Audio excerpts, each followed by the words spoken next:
pinangangalandakan nila, nilalantad nila, pinagyayabang nila ang kanilang mga mamahaling relo at mamahaling kasuotan at magagarang kotse at ang kanila pong pamumuhay.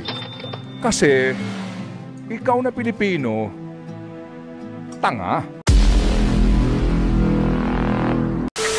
Madam Chair, just for the record, ginagalang natin ang kapangyarihan po ng Kongreso sa kanila pong mga ginagawang investigasyon in aid of legislation. Particularly po yung oversight function nila sa usapin po ng mga ginagastusan ng gobyerno. We sincerely respect that. It is the power of the institution. It is embedded, it is inherent na poder ng ating legislatura. Pero yan po ay institusyon. Pero paano kung may mga miyembro ng institusyon na nasasangkot sa kontrobersya? That is the point, Madam Chair, that we would like to stress in this particular engagement of ours. Are there any manifestation, Mr. Chair? Diba? Oo, kaya nga may panawagan, paano yan? Oo, kaya naman pala itong isang party list na ito itatahitahimik lang kasi yung second nominee nila kontratista sa Batangas.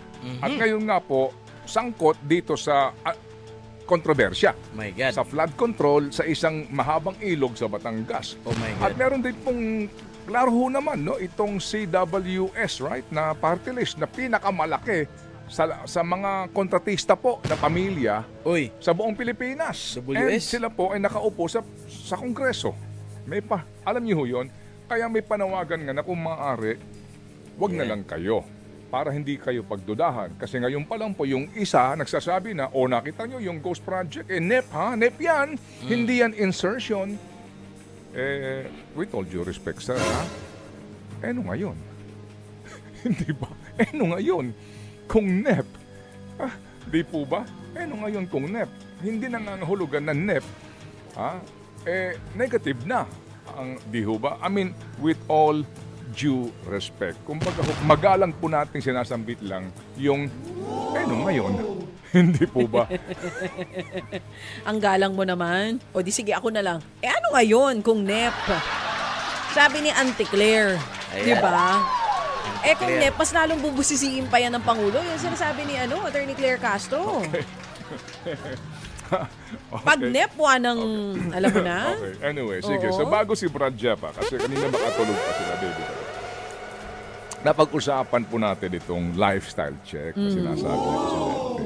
Although kanina po si BIR Chief and we say thank you po Com sa inyo pong panahon sa ating pong programa. Commissioner Romeo Lumagi Jr. Sabi nga niya, lifestyle check, medyo actually trabaho ng ombudsman yan Yes. In fairness, Pero maari ho nila itong gawin sa usapin po nitong mga nagyayabang, naglalantad ng kanilang mga kayamanan.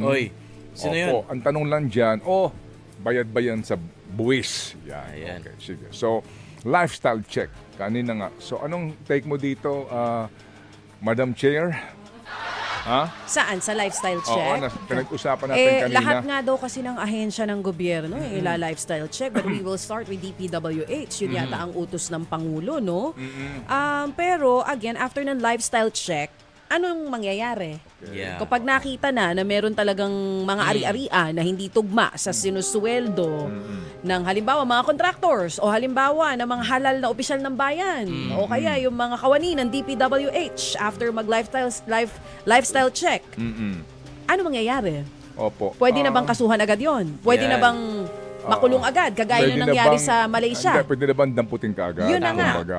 Ito lang yan, Madam Chair, lifestyle check. Ang ganda hong pakinggan. Ang sarap lifestyle pakinggan. Check. Lifestyle check. Pero ang tanong nga, lifestyle check. Tapos ano mangyayari? Di ba? Sabi nga namin kanina kay Commissioner, meron na pong jurisprudence diyan ang kataas-taasang hukuman. Ano na kapag ikaw, lalo na ang mga lingkod bayan, ay merong mga ari-arian na hindi tugma sa iyong kakayahan na kitain, yaan ay may presumption na ill-gotten wealth. Hindi ba? So, paano mo malalaman kung ano ang kinikita ng isang individual? maliban sa kanyang SALN. Kung siya po nasa gobyerno ha, yung kanyang income tax, di ba? O income tax niya, magkano kanyang binabayarang buwis at yung kanyang deklarasyon sa kanyang SALN na pagkahirap kunin. Alright, kapag hindi ito tugma, hindi akma, may presumption na nakaw yan. So yung presumption na yaan hindi mo ninakaw, manggagaling na sa'yo. Dalawang bagay yan ha. Opo, kapag nagsabi kang magnanakaw ka, sandali lang, yung nagsasabi na magnanakaw siya, ang siyang dapat magpatunay Na nagnakaw ka. na nagnakaw ka. Tama. Presumption of innocence doon sa inaakusahan. Alright? So ikaw na magbibintang, ikaw magpatunay. Tama. Pero kapag ikaw ay nasa gobyerno, Baliktad. at merong kang hindi katumbas ng iyong kinikita na ari-arian, ang presumption, nakaw yan. Oo. So ikaw magpatunay na hindi ito nakaw. Nababaliktad ang sitwasyon. Alright. Ngayon, okay. Lifestyle check. Sabi mo nga, anong susunod? Ano mangyayari? What's next? Kasi nga po, sa mga panahong ito, maganda na po siguro na tukuyin natin na meron pong pagkakataon ngayon ng gobyerno nga sana na patunayan that they really mean business. Para bagang manifestation, Madam Chair, di ba? Pananonood ka sa kanila. Di ba? Parusahan ang dapat parusahan. Di ba? Managot ang dapat managot. Habulin ang mga dapat habulin. I swear to God, may mga ganun pa tayo, di ba? Mga ganun po tayo mga Nadamay sinasabi. pa si Lord, dinamay diba? niyo Ang pa. daming ganun, di ba? Opo, et cetera. Opo. Ito kasi, ito basic eh. Oo. Sabi din po ito nila ang ating mga ginagalang, the gentleman from Cavite and the gentleman from, saan ba si Tito Sen? Hindi ko alam eh. Saan ba banda? Ano? Gentleman from where nga ba si Tito Sen? Cebu. Cebu. Sige. Ituloy mo. Opo. Ito klaro. Okay. Ito klaro. Magandang pag-usapan to ha. At pag-usapan po ninyo kasi nga dito, mga kapatid, gusto ho namin kayong, kumbaga, gisingin. Kasi hindi ho ba, mga kapatid, hindi ka ba naiinis? Yung vlog nung pamangkin nung isang congressman. Oy, sino? Oo, na nakaupo pa ho sa gobyerno ngayon. And then, di ba, meron daw silang mga fleet of airplanes na bumabiyahe po sa ng private plane. My God. So ikaw walang pambili ng plane ticket kung uuwi ka sa probinsya mo. Pag-iipunan mo. Pero yung private jet, para talagang ginawang kotse. Grabe. Balik-balik. Ano sinasabi niya sa vlog? Yun na nga, dito kami. Mga ganun yung bata. Sabihin mo. Nung napanood ko, may gigil ng slide. Ano sinasabi nga niya? Ano sinasabi niya sa vlog? Ano sinasabi niya? Na, di ba? Sabi niya na this plane is much bigger than the last time. The last time ginamit namin. This is much better. The seats comfortable, etc. Tama. Naikumpara pa yung huling ginamit. And then, here's my family, etc. Private plane sila. Opo. At mukhang yun ang kanila pong sinasakyan lagi. Okay na lang po yun eh.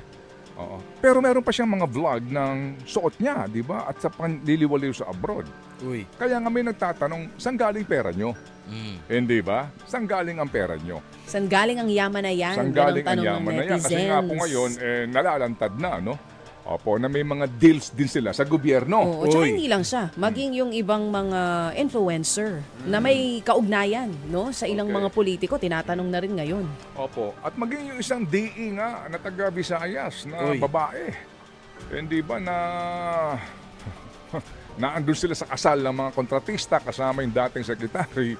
Alright, and then yung kanyang pag-flex ng kanyang first class accommodation sa aeroplano pa abroad. Wow. Naka-display pa yung kanyang Louis Vuitton na bag. DE yan Opo, with salary grade. 80,000. Oo.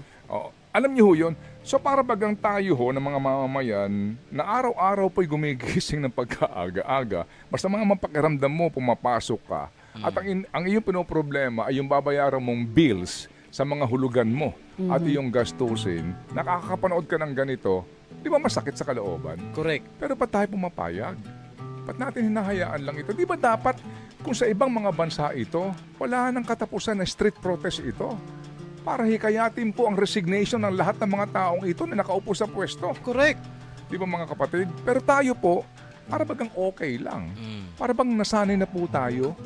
Hindi ba? At ngayon nga, mga kapatid, eto na po, tayo naghihintay na naman sa resulta nitong ginagawang investigasyon ng Senate, investigasyon ng lower house. Meron daw pong gagawing investigasyon ang presidente. Hindi pa ho alam kung sino composition. Ito ba independent commission, truth commission, whatever. Meron pong lifestyle check na ginagawa dito. Yung customs daw po mag-a-apply pa ng warrant. Yung BIR po ginagawa pang kanilang trabaho, etc. etc. Para bagang hanggang sa susunod na malaking balita na sasapaw dito. Diba? Pero ito ang katotohanan ngayon. Ang presidente nag-inspeksyon sa Bulacan. Ano sabi niya? Ghost project. Diba? Kumpirmado. Okay. Siya mismo nakakita. Senator Ping Lacson, ang kanyang mahusay na team, nag-ikot, gumawa sila ng random, kumbaga, case studies para masabi na hindi lang po ito isolated case, ha? Ito po, mga kapatid, ay nangyayari sa iba't ibang mga lugar sa Pilipinas. Ngayon, meron din po doon, klaro din po, ghost project. And, kagabi po, sabi nga, nabayaran na. Uy. Nakapagbayad na po ang gobyerno. Sabi nga nila, paano naman nabayaran ng gobyerno yan? So, ghost project, sino ang contractor? Sino ang district engineer? Sino ang naglakad sa papeles? Kasi hindi ka makakakubra ng walang papeles. So, sino-sino yan? Yung project engineer, yung nag-i-inspection. Di ba may sinasabi si Ginoong Bonoan, nung ating nakapanaya, meron silang departamento na taga-inspeksyon para masabi tapos na yung project. So, yung mga, yun, certification ng lahat ng yun. Alright? And then, plus COA. Right? COA. Opo. And perhaps DBM na nag-release ng perang yon. So kapag natin pinuntahan po itong gantong klaro na mismo nang gagaling sa presidente, andyan na ho silang lahat eh. So in short mga kaibigan, nandoon na, for example, humingi na ng bayad ng kontraktor, mga papers naman yun. So, easy na lang sana malocate, no? Pero bakit until now, wala pa lagang na name drop talaga na itong taong to, ganyan, ito yung may-ari ng mga ghost project, wala pa rin. Kaya minsan maisip mo talaga, bakit ganun? Ganun ba kahirap malukit yung mga lokong yan? Na gumawa ng kalokohan sa mga proyekto? Kaya tama nga sabi ni Ted Filon nandyan na sinabi na ng presidente nga ghost project to. So why hindi pa rin malocate? O sino ang contractor? Sino ang district engineer nito? Sino ang nag-approve na complete na ang proyektong ito? Sino ang nag-release ng budget? O DBM? So lahat, easy lang sana yan malocate. Kasi may line of works ang mga taong yan Sino ang taga-check kung kompleto na? Sino ang check sa materials? Ganun. So, malukit sana. 'Di ba? Kasi kung isipin natin mga kaibigan, nalukit naman talaga ng presidente na ghost project ito. So hanapin na agad yung papers niyan. Sino ang nag-receive sa bayad sa proyektong ito? Sinong kontraktor? Pero bakit ngayon wala pa rin pinanglanganan? Kaya maisip talaga natin mga kaibigan na ano ba to? Mima-mima lang ba itong ginagawang ito? Di ba? May ginawang si Panfilo Lacson. May investigasyon siyang ginawa. Bakit hindi pa rin nila ma-point out? For example, sinabi niya na sa privilege speech yan, di ba? Wow, developer. Or construction ba yun? Developer, I think. Yun daw ang may mas maraming ghost project. Siyempre may mag-receive ng pera na ibinaya doon sa kanilang ginawang ghost project. Bakit hindi malocate yun? Yun ang tanong dyan ni Ted Filon. Bakit hindi malocate? Nandyan na nga. Makikita mo naman talaga yun kasi nakikita mo, alangan naman walang resibo. Diba? Siyempre may resibo ang gobyerno kung sino yung nag-receive sa bayad. Kaya ito nga ang sinabi ngayon ni Ted Filon. Ano ba katagal para alamin sino ba ang kontraktor nito? Mga pangalan nito, naka-record dito ho sa inyo sa PCAB, naka-record DPWH, lahat na nag-aproba nito. Tama. Opo. At yung pong pagtanggap nila, di ba may resibo nga, binayaran na daw? May resibo, di ba? Opo. Yun na po klarong-klaro.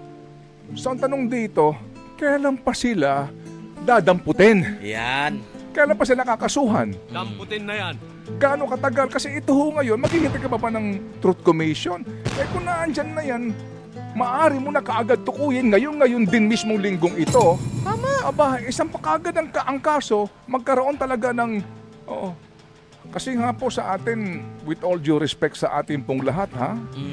Opo. Lagi sinasabi kasi, right? Oo. Na we are a government of laws and not of men. Tayo po ay dapat sumunod sa batas. Kaya yung mga taong hindi sumusunod sa batas, kapag po nahuli sila, dapat tayong sumunod sa batas para sila parusahan. Yan ang sistema po sa atin. So ngayon, ito pong nandidiyan na. Ito magandang halimbawa yung ghost eh. Diba, paano nabayaran yan kung wala pong nagbigay dyan ng pahintulot at umayos ang dokumento na mabayaran? So yung palang grupong yun, kuha na. gaano pa katagal bago sila masimulan ng kanilang kaso o dadaan ka na naman sa napakahabang due process? Alam ng may ghost project. Pangalan ng builder, alam na. Oh. Di, ipatawag ang DPW Secretary, oh. Secretary! Oh, alamin mo itong developer na to. Oh.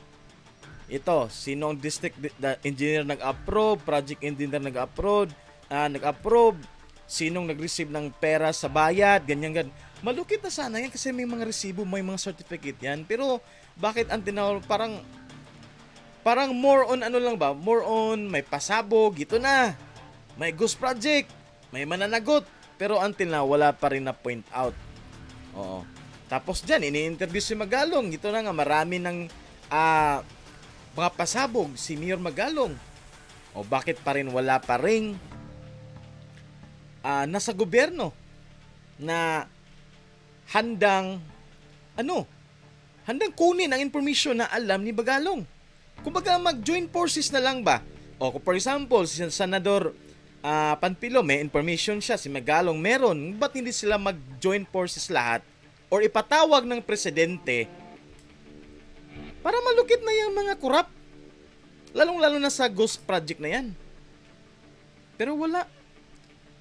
Naano lang natin sa news na ito, ganyan-ganyan, wala pa rin na name-drop. Kasi imposibleng hindi malukit, mga kaibigan. Kasi ang proseso ng gobyerno dapat may resibo, 'di ba?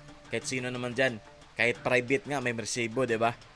Lalong-lalo na pag mga ganyan, mga proyekto. Alangan naman bayaran mo yung kontraktor, wala kang kukuning resibo. What if sabihin niyang, hindi pa 'to nabayaran, 'di ba? So doble nang singil. So meron talaga yang resibo at malalaman mo rin ang pangalan sa nag-receive. Sinabi na nga mismo ni Ted Filon. Pero why hindi malocate? Hindi matrace ang mga taong nasa ghost project na yan. About it. Pero sabi nga natin kanina, due process na madalas ginagamit po dito sa bansang kung tawagin ay Pilipinas. Nag-iisa tayo, bukod tangi tayo. Na talagang kaliwat kanan, kunwari ang isang halal ng bayan, opisyal ng gobyerno, nasangkot sa issue. Saka ang napansin ko rin, mga kaibigan, pag may mga kaso-kaso, delaying tactics ang ginagawa ng mga kinakasuhan. Delaying tactics. Until na madala na lang sa mapag-usapan lang, mawala na. Katulad nito, for example, ganyan ka bagal ang aksyon ng gobyerno o 3 years. Baka matapos na lang ang term ni Marcos o wala na lang din yan. Di ba? Wala nga resignation. Hindi bumababa sa pwesto. Kaya nga. Hindi rin napapakulong. Kaya nga, garapalan eh. Ang ahinsya mo, merong akusasyon na malaking korupsyon. Pero nandyan pa rin ang sekretary, no?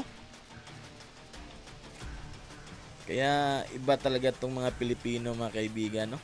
Hindi rin nakakasuhan. Nainggit na naman tayo sa ibang mga bansa. Just recently, sa South Korea, naalala mo yung kwento na binahagi mo din sa atin last week.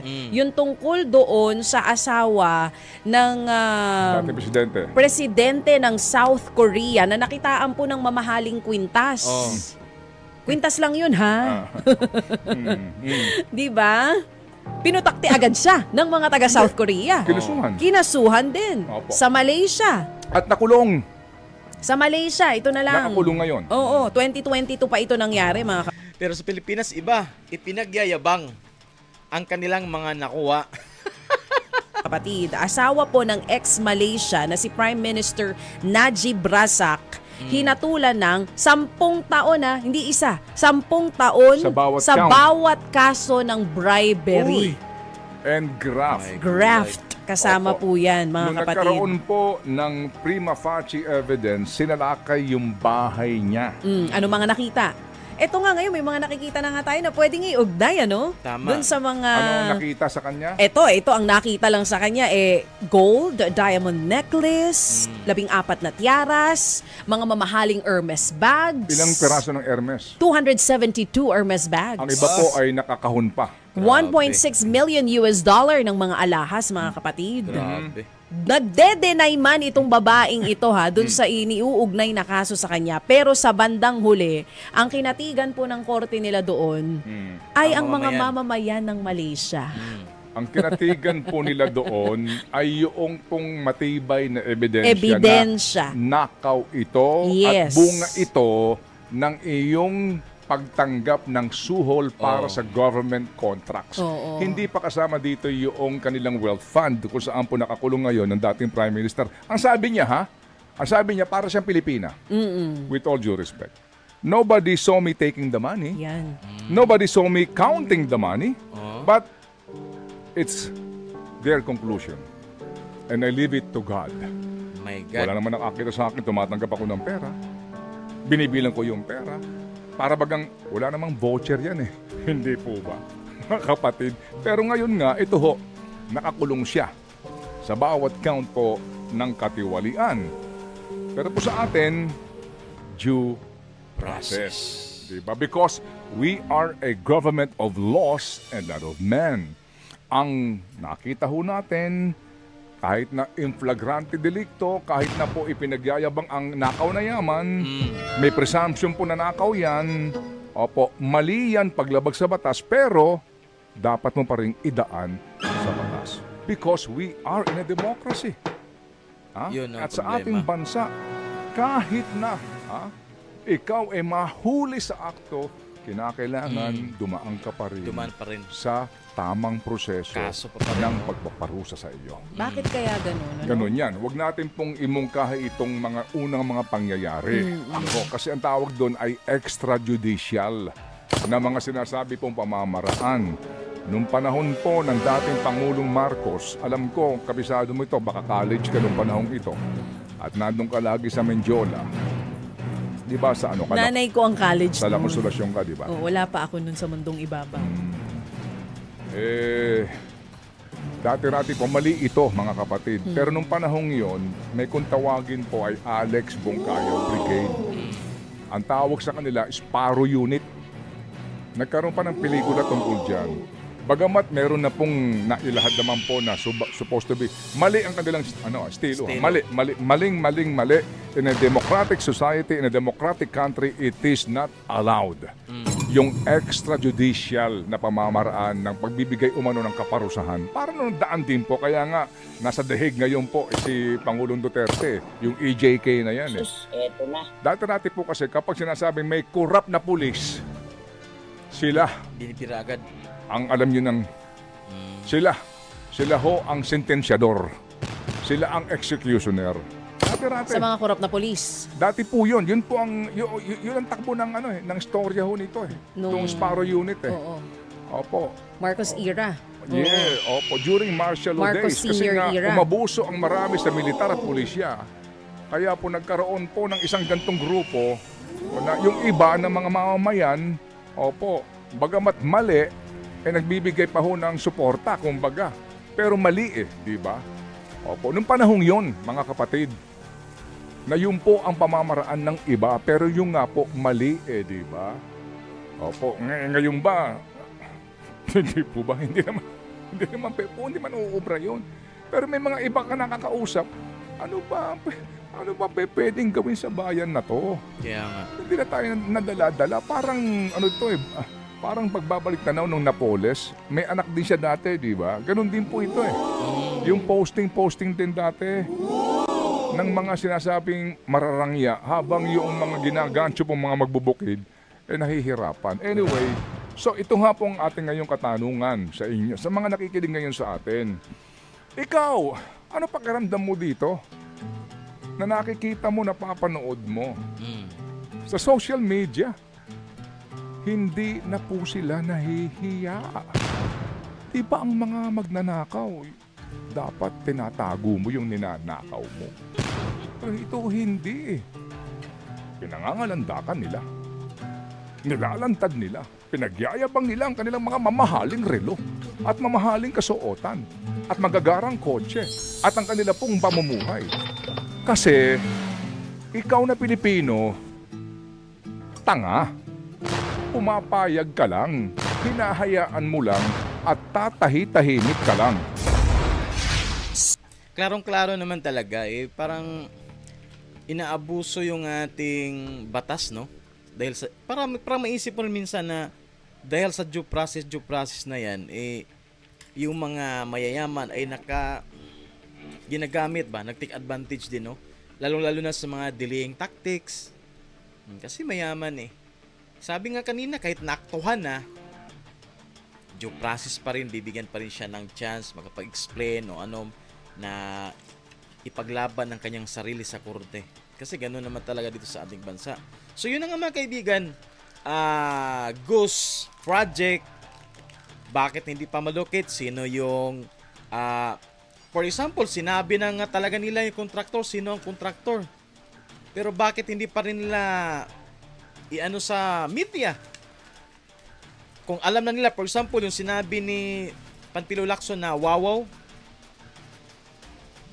Builders ba yun? Siyempre, pupunta ka sa KUA. Hanapin mo yung Wawaw Builders doon. Kasi nga, doon mo makita yung binayad ng gobyerno sa kanila. So, malukit na yan. Sino ang pangalan ng taong may-ari dyan, bla bla bla. O, di ba? But anyways, mga kaibigan, abangan natin by next week kasi magkaroon na naman ng second hearing ang Blue Ribbon Committee. Sana mas marami na tayong makitang mga name drops sa mga taong involved dyan sa Ghost Project na yan, no? Kasi sabi na nga ni Ted Filon, nagpakatanga pa rin tayo. Kumbaga, dahil parang kasanayan na, parang binabaliwala na lang. Kasi kung isipin natin mga kaibigan, yung ugali kasing yung bribery, nasa Pilipino talaga na ugali kasi yan, no? Hindi nawawala yan sa kahit saang aspito.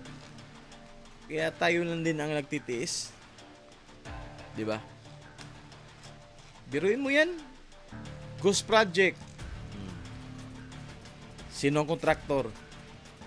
Sino ang na-assign na district engineer dyan? Sino ang na-assign na project engineer dyan? Sino ang assign dyan para mag-check kung kumpleto na ba, natapos na ba? So, sino yung mga nag-a-approve sa proyektong yan? O, sino ang nabibigay ng budget? So, DBM. I-audit sa KUA. Saan galing, kung sino ang nag-receive ng perang yan? Sino may-ari ng... Pero bakit ngayon parang hirap? Tapos, dapat ang gobyerno, si Marcos, kung seryoso siya, gumawa na siya ng komisyon na doon mag-focus sa issue na to. Nandyan na nga si Mayor Magalong, pero bakit ayaw niya gawin itong Wala pa. More on lang talaga, no? Pag-isipin din, more on PR lang ba? Na ito ganyan, ito na, may Ghost Project, ito yung mga kontraktor. Pero bakit wala? Ganun ba kakupad talaga? Kaya minsan naisip talaga natin na ang hirap kasi most of the time mga involved na sa gobyerno. Kaya yun ang mahirap. Ang daming masagasaan kasi. Kaya katulad sa ibang bansa, pag may kaso sa corruption, tanggal talaga ba, no? Wala nang sabi-sabing labi na kung caught on act, automatic na yun, kulong. Pero sa atin, due process pa rin. Tsaka bakit walang batas? Or I think may batas naman, pero I think malaking pera ang dapat sana sino nga yung tumakbo na ibaba yung sa corruption. I think si Pastor Apollo Kibuloy na gawin na lang 100,000 pesos pag magnakaw ka ng 100,000 pesos, automatic na. Ma-covered na siya sa graft and corruption, parang ganun. Or basta pinamaliitan yun eh. So, dapat sana ganun, no? Yun nga ang problema, mga kaibigan. Kasi, kung may gagawa man ng ganung batas, mahirap din maipasa. Kasi sila din nag-a-approve yan eh. Sa lower at higher house, di ba? Ganun yun. Kaya kung may mga batas regarding sa mga ganyan, ang hirap mapatupad. O wala rin gumagawa ng batas na ganyan. Kung meron man, yun na nga dapat, kung meron, amindahan, di ba? Grabe talaga, no? Isipin natin. Kaya kawawa talaga ang Pilipinas, mga kaibigan. Kaya nakarely na lang talaga tayo sa mga leader na may political will talaga. Pero pag leader na mima-mima lang, yung tipong gusto lang sumikat, gusto lang makakuha ng kapangyarihan para sabihin siya ang leader, pero pag regarding naman sa serbisyo, walang political will, wala pa rin, mga kaibigan. Kaya kawawa ang mga Pilipino. Biruin mo yan, sa flood control lang yan, guys, ha.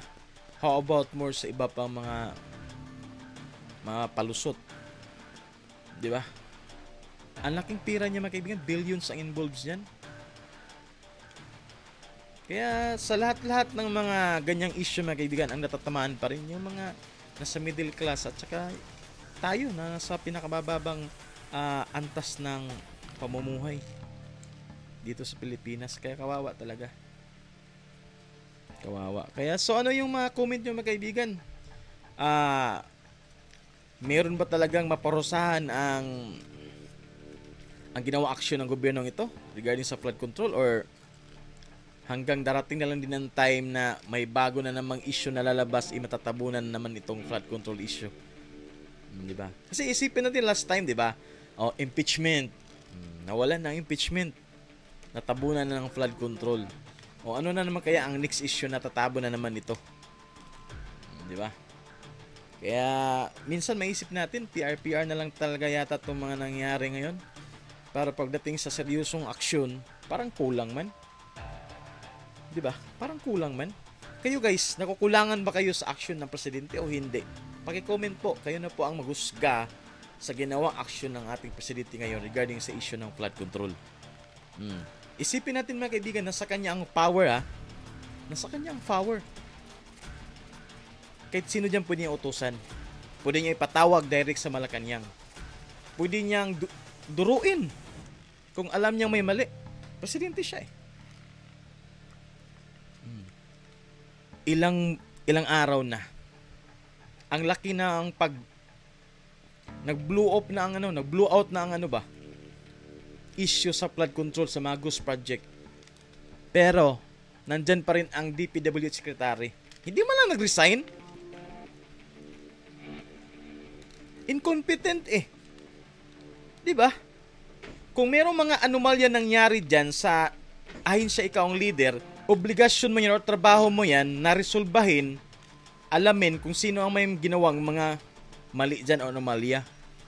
Pag hindi mo magawa yon, pumutok ang issue, syempre ikaw ang unang putukan ng head pa sa'yo. Katulad ngayon yan. Kung may ano man lang sana ba, delikadisa, no? Ako niya, nag-resign na ako eh.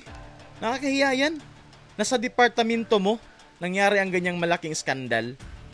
Tapos, ganyan ka pa rin, hindi ka nag-resign. Oh my God. Kapalmoks naman, no? Diba? Whether sangkot ka o hindi, dahil nangyari sa departamento mo ang malaking issue na yan, mag-resign ka. Kasi it's a sign na incompetent ka. Hindi mo man lang nakita yan.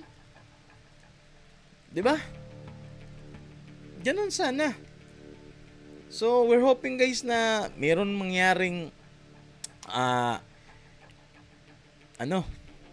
build up sa issue na yan.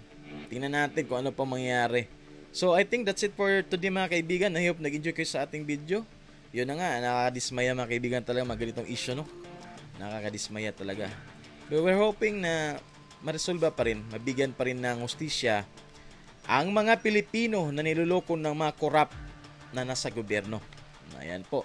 So until next time, huwag kalimutan mag-like, share, subscribe sa ating channel. Bye-bye!